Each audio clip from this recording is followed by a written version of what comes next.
Random House Audiobooks presents Lolita by Vladimir Nabokov. Read for you by Jeremy Irons. Lolita, or The Confession of a White Widowed Male.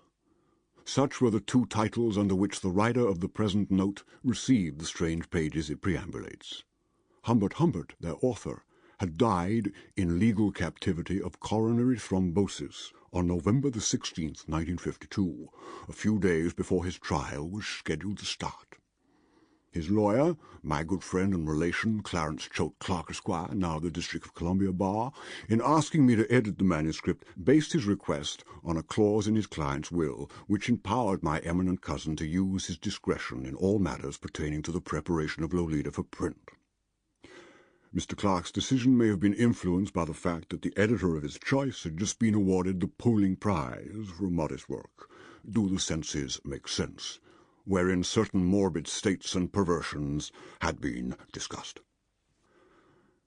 My task proved simpler than either of us had anticipated.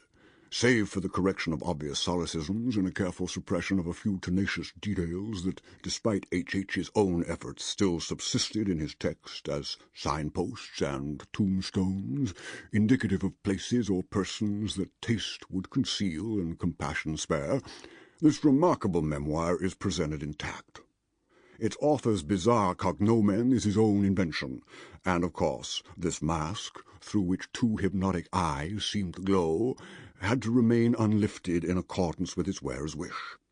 While Hayes only rhymes with the heroine's real surname, her first name is too closely interwound with the inmost fibre of the book to allow one to alter it.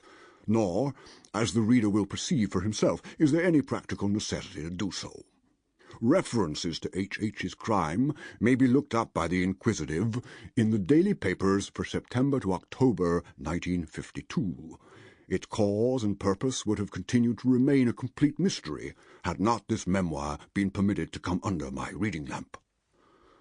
For the benefit of old-fashioned readers who wish to follow the destinies of the real people beyond their true story, a few details may be given as received from Mr. Windmuller of Ramsdale, who desires his identity suppressed so that the long shadow of this sorry and sordid business should not reach the community to which he is proud to belong. His daughter, Louise, is by now a college sophomore. Mona Dahl is a student in Paris. Rita has recently married the proprietor of a hotel in Florida. Mrs. Richard F. Schiller died in childbed, giving birth to a stillborn girl on Christmas Day, 1952, in Grey Star. Sample complete. Ready to continue?